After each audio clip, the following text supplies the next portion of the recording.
Chers amis, heureux de vous retrouver en cette fête de l'Annonciation du Seigneur. Et oui, c'est un peu étonnant de dire cela, mais dans 9 mois, nous serons à Noël. Je vous l'avoue, aujourd'hui c'est un peu décalé.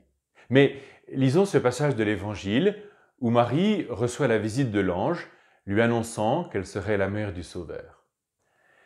De l'Évangile selon saint Luc. L'ange Gabriel fut envoyé par Dieu dans une ville de Galilée appelée Nazareth, à une jeune fille accordée en mariage à un homme de la maison de David appelé Joseph. Et le nom de la jeune fille était Marie. L'ange entra chez elle et lui dit « Je te salue, comblée de grâce, le Seigneur est avec toi. » À cette parole, elle fut toute bouleversée et se demandait bien ce que pouvait signifier cette salutation. L'ange lui dit alors « Sois sans crainte, Marie, car tu as trouvé grâce auprès de Dieu. Voici que tu vas concevoir et enfanter un fils, et tu lui donneras le nom de Jésus. Il sera grand. Il sera appelé Fils du Très-Haut. Le Seigneur Dieu lui donnera le trône de David son père, et il régnera pour toujours sur la maison de Jacob, et son règne n'aura pas de fin. » Marie dit à l'ange, « Comment cela va-t-il se faire, puisque je ne connais pas d'homme ?» L'ange lui répondit, « L'Esprit Saint viendra sur toi, et la puissance du Très-Haut te couvrira de son ombre. C'est pourquoi celui qui va naître sera saint, il sera appelé Fils de Dieu. Or voici que, dans sa vieillesse, Élisabeth, ta parente, a conçu un fils, et en est à son 6e mois, alors qu'on l'appelait la femme stérile, car rien n'est impossible à Dieu. Marie dit alors, « Voici la servante du Seigneur, que tout m'advienne selon ta parole. » Alors l'ange la quitta.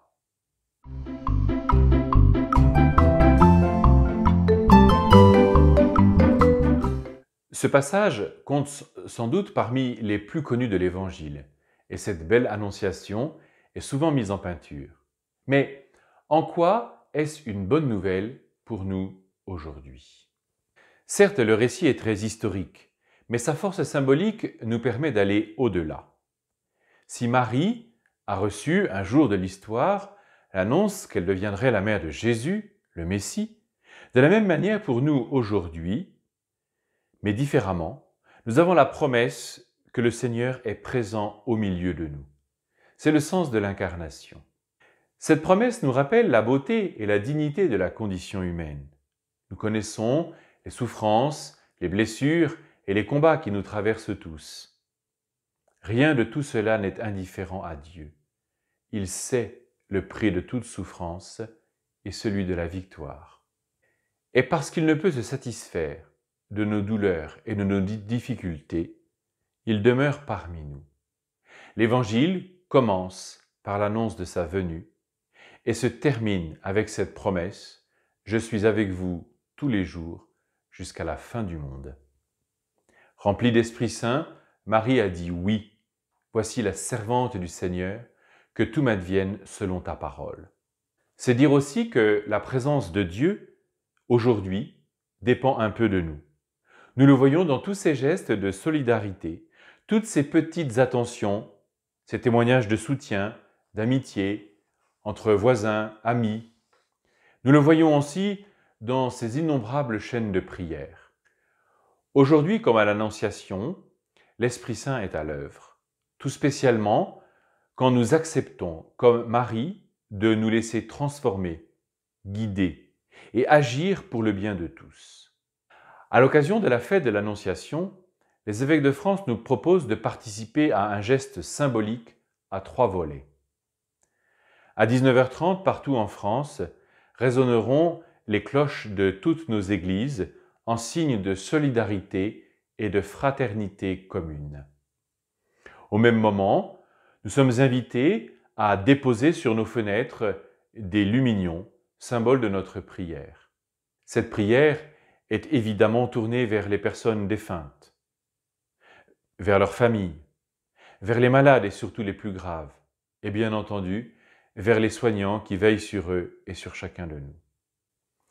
Ce sera pour nous l'occasion catholique de demander à Dieu, par l'intercession de Marie, de nous remplir de foi, d'espérance et de charité pour trouver les gestes nécessaires à notre participation à la sortie de cette épidémie, comme au changement de mode de vie que nous savons plus que jamais nécessaire. Enfin, en cette fête de l'Annonciation, je voudrais vous inviter à redécouvrir la prière de l'Angélus, dont le texte vient pour une grande part de l'évangile de ce jour.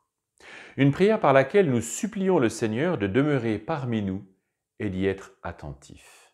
Vous pourrez la télécharger en cliquant sur le lien ci-dessous dans la description.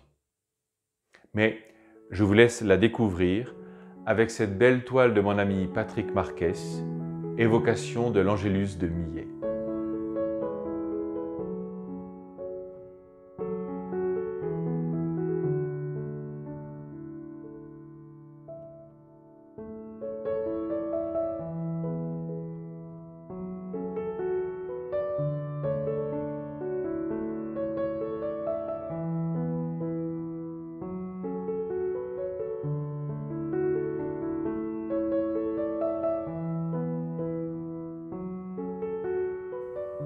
Bonne journée et à demain!